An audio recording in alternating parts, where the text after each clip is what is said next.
Good morning. This is Lori Kilpatrick. It is Monday, September 16th, 2019, where we're doing Chapter 2 in Doing Business by the Good Book by David L. Stewart. And our chapter today is called Integrity. So, a good name is to be chosen rather than great riches, and favor is better than silver or gold. That's Proverbs 22:1. In biblical days, most people did not read or write, so business was conducted based on the spoken word. And just as a written document is binding today in a court of law, so was an oral agreement in the early days.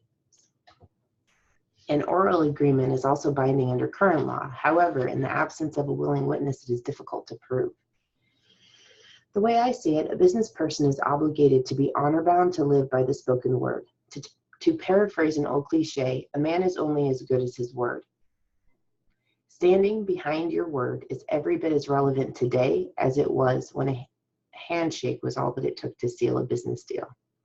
We are told in 2 Corinthians 5:17 through 20 that we are ambassadors for God. As ambassadors of God, we represent Him each and every day of our lives. In this capacity, each of us has a 24-hour-a-day commitment on and off the job.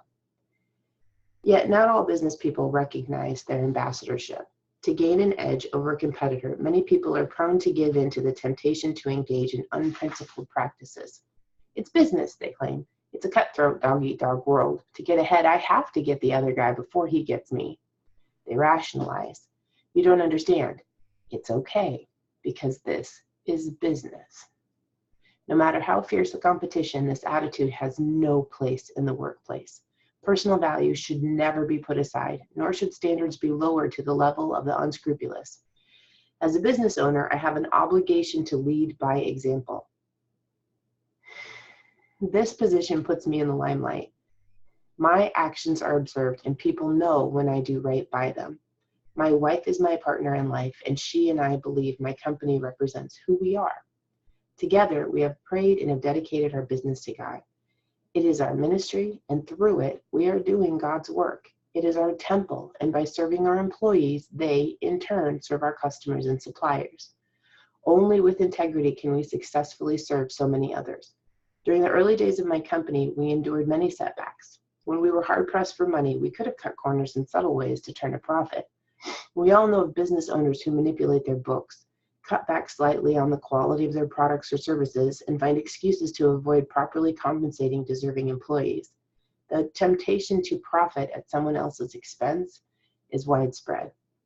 For instance, a short while ago, a customer submitted an overpayment of about $1 million to our company. We could have easily buried this error in our books and kept quiet about it, but it was not the right thing to do.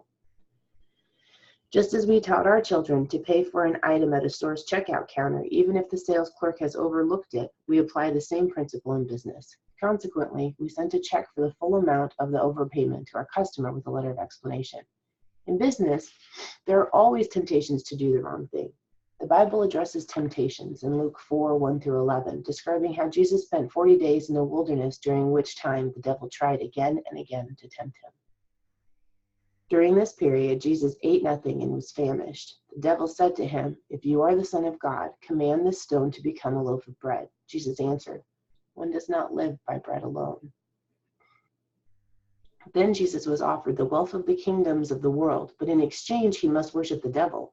Jesus replied that he would worship and serve only God. Next, the devil challenged Jesus to leap from the pinnacle of the temple, suggesting that if he were the Son of God, the angels would protect him from injury. And Jesus answered him, "It is said, do not put the Lord your God, to the test." Following Jesus' example when he refused to submit to temptation, I don't believe in compromising values, regardless of how convenient it may seem at the time. It doesn't matter how many other people do wrong things. Each of us must still do what's right. We must do what we say and live by our word. A person's reputation is the most valued asset, one to be treasured. One's reputation is based on whether one keeps his or her word. We are taught in Proverbs 22:1, a good name is to be chosen rather than great riches, and favor is better than silver or gold. It takes a lifetime to build a good reputation, but it can be lost overnight. And what better heritage can parents pass on to their children than a good name.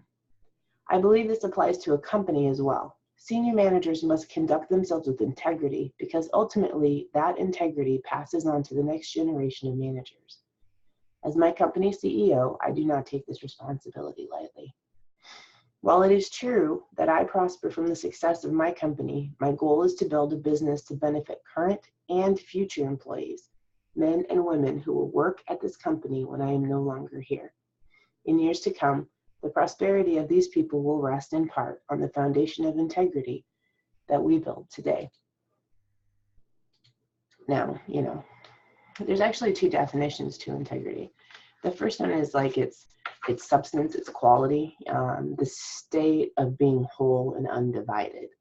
And I think that this applies here too, like how he was talking about how you can't be one way in business and another way in your personal life, like you're a very good churchgoer and you're dedicated to the church on Sunday or Saturday, but then you're completely different in your morals and in your actions during the week. That doesn't give you integrity. It splits you and it divides you and it's shifting sand, and then the one that they're talking about here, the quality of being honest and having strong moral principle and moral uprightness. Like he is known as a man of integrity. It's about, and the synonyms are like honest, upright, lots of them, ethics, righteousness, honor, nobility, virtue, decency, fairness, sincerity, truthfulness, and trustworthiness. And I really like that because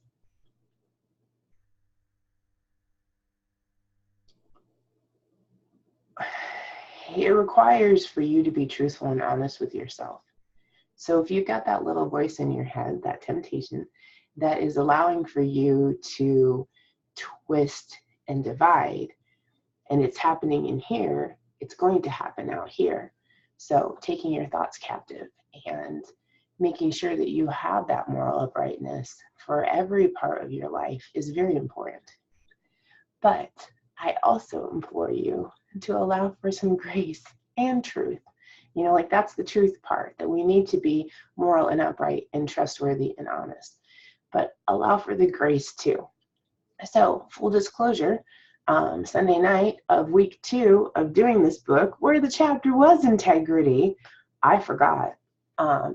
It never dawned on me. I didn't ever look to see. We were having a great weekend because Eric was here for the whole thing, and I can tell you a million reasons why, but the truth is that I just didn't make it a priority, and I'm like, oh my gosh.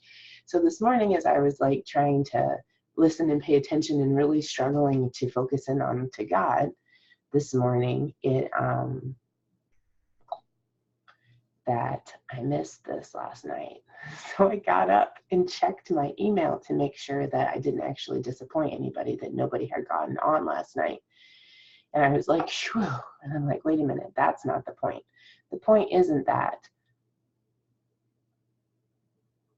I disappointed anybody.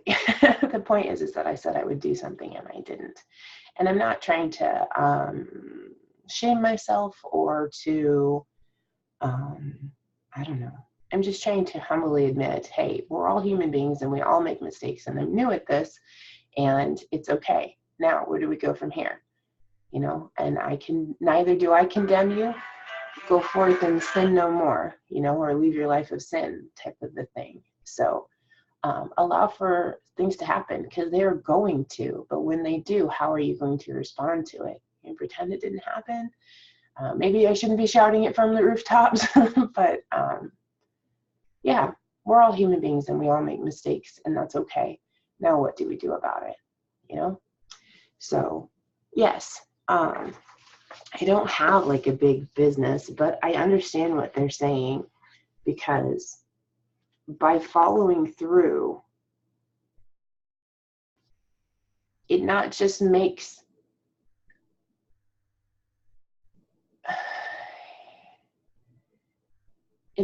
people want to be a part of it, but it also is going to give it longevity, because it's not just you. If you are the one that is driving the car and you are the one that is making the plans and you are the only one that's in control of it, then what happens if something goes wrong? Or what happens if you forget? Or what happens if something else happens? Do you know what I mean? So having that group and that Romans 12:5 mentality where we are all in this together, and that when I take something, I've hurt someone, like he was talking about getting $1 million overpay. Oh my gosh. I don't find that tempting at all. Your soul is worth any amount of dollars because dollars are a worldly thing and your soul is above that. So yeah, and when we take on and make the decision ourselves, I don't remember where it is, but lean not on your own understanding, because that's where things go wrong. So my inclination was to not say anything. My inclination was to just pretend this wasn't happening and to just ditch this and drop it. But I don't know what the long term of this is, and I'm going to trust and then do my part, because that's all you can do. And when you do your part, you do it with all your heart, your soul, and your mind, and your strength, right? Right? So anyway, integrity is important. And integrity is the whole reason I'm a part of Young Living. If that company was not so full of integrity, I don't think we'd have stuck with it this whole time. Yeah. And they make mistakes. They make mistakes. They make some big mistakes, but they acknowledge it and they fix it. And when things go wrong, because things go wrong, they fix it and they change it and they adjust and they adapt. And I don't know, living your life out in the open and with honesty and vulnerability and integrity makes it so that success is a possibility. Whereas when you are controlling and lying and self-serving, then this is where it ends. It'll end with you. So I guess, like, what are you building and why are you building it? And that's something that should be determined and discussed as you build your business and your life, So if we just did what we wanted to do so that my personal family can have what we think we want, we're not allowing for what's out there impossible. Whereas when you walk in integrity and you walk in honesty and you walk in truth, the sky's the limit. And things are going to happen in ways that you never even could have imagined. I'd rather do that. So anyway, yeah, Sunday nights at 7 p.m. Central Standard Time, and Monday mornings at 6 a.m. Central Standard Time, doing business by the good book for this year. And I don't know if this is for anybody other than me, and that's okay, because you got to do the right thing because it's the right thing to do, even when it doesn't really make any sense to you at the time. So, yeah. You're worth it. You're worth it. Like the peace that comes with it. Let's see. Love, joy, peace, patience, and kindness, goodness and gentleness, faithfulness and self-control. I guess trustworthiness isn't in there. But these are all fruits of the Spirit.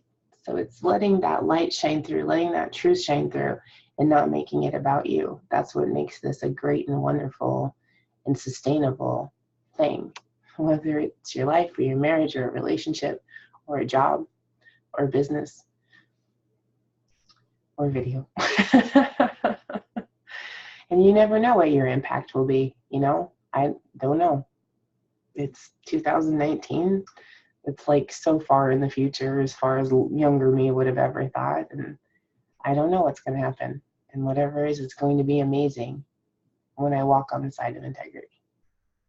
So have a beautiful and blessed day. Thank you for your time. If you're just popping in and catching this, go read Doing Business by the Good Book if you would like just a little bit of help staying on the straight and narrow, right? I guess it's not always straight, but like staying on that narrow path that actually gets you where you need to be. So I love you. You're doing amazing. Remember, a millimeter of progress is progress, and the honesty and integrity is always your best bet. Always.